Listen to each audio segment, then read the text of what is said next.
So what if I told you that NASA's James Webb Space Telescope, our most powerful eye on the cosmos, might have just found signs of life beyond Earth? And no, this is not science fiction. This is real data coming from a planet over 100 light years away. And honestly, it could change everything we think we know about our place in the universe.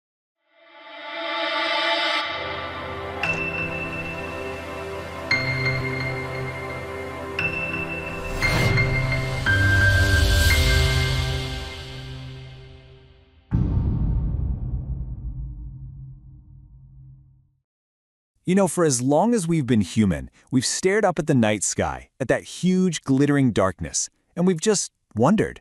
We've made up stories, we've mapped the stars, and we've always had this deep-down curiosity about what or who might be out there with us.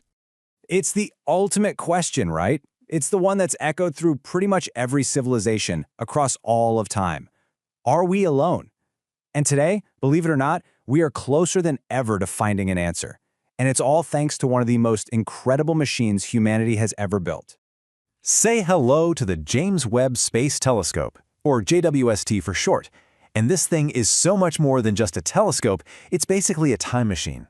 Its whole mission is to look so far out into space that it's actually looking back in time, to see the very first stars and galaxies. But it's also designed to get a close-up look at worlds orbiting other stars, what we call exoplanets. And just look at this. It really shows you the sheer scale of human effort involved here. Before this telescope could ever look out into the cosmos, it had to be built right here on Earth, piece by painstaking piece. We're talking thousands of people, decades of work, all coming together to create these gigantic golden mirrors and a sun shield the size of a tennis court. It's just incredible. So then, after all that work, it's launched 1 million miles away from home. It unfolds itself, this magnificent, complex machine, and opens its new eye to the universe, ready to start this whole new chapter for us. And as it turns out, one of its very first targets would be a world of unbelievable interest. Okay, so JWST is out there ready to go. And recently, it turned that incredible eye towards one very specific, very interesting target, a planet that scientists had already flagged as a place we needed to check out. The planet is called K2-18b, and yeah, you're going to want to remember that name. It's what we call a super-Earth. It's bigger than our planet, but it's probably rocky, and it's orbiting a small, cool star called a red dwarf. And it is far. I mean, really far. We're talking 120 light-years away. To put that into perspective, the light that JWST just captured from this planet started its journey towards us 120 years ago. Now, here's the key. K2-18b is orbiting its star right in the habitable zone. You might have heard it called the Goldilocks zone, that perfect spot where it's not too hot, not too cold, but just right for liquid water to potentially exist on the surface. And as we all know, water is kind of the main ingredient for life as we know it. So how in the world do we know what's there? Well, JWST doesn't just snap a picture. It's way cleverer than that. It waits for the planet to pass in front of its star, and then it analyzes the starlight that filters through the planet's atmosphere. It's looking for the tiny chemical fingerprints that different gases leave behind. It's basically cosmic detective work. And this is what it found. The atmosphere on K2-18b has methane and carbon dioxide. But, and this is super important, it did not find ammonia.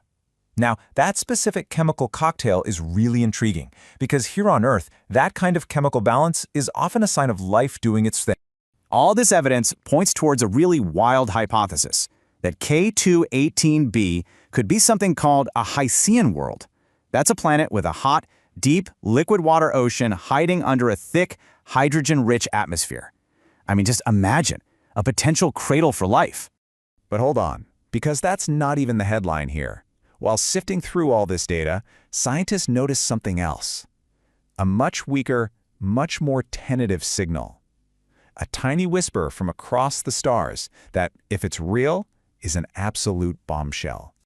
They think they might have found a molecule called dimethyl sulfide, or DMS for short. Now, you've probably never heard of it, but you've almost certainly smelled it. It's what causes that distinct smell of the sea here on our planet. And here's the critical part. On our planet, DMS is only made by living things, full stop. It's mainly produced by tiny phytoplankton in the ocean. There's no known major geological or chemical process that creates it. So finding it in the air of another world, well, it's just monumental. Just let that sink in for a second. A gas molecule that on our world is only made by life might have just been spotted on a planet 120 light years from here. This could be the very first potential sign of biology we've ever found outside our own solar system. Okay, now we have to be clear. Scientists are being super careful about this. The signal is weak, and it needs a lot more observation to be confirmed. But they are also unbelievably excited because the implications of this, wow, they're just staggering to even think about. If this detection holds up, it completely changes the game. It would suggest that life isn't some rare, miraculous accident that only happened here on Earth. It could mean that life, biology, is just a common, natural thing that happens on planets all throughout our galaxy. Imagine that, a universe just teeming with life, countless living worlds, each with its own incredible evolutionary story, its own strange ecosystems, its own sky. We might just be one voice in a vast cosmic choir that we're only now beginning to hear. You know, for all of human history, we've basically been shouting one question out into the dark. Are we alone? And now, for the first time ever, we might be hearing the very faint beginnings of a reply. And that leaves us with a brand new, even bigger question. If the universe is finally calling us, how are we going to answer?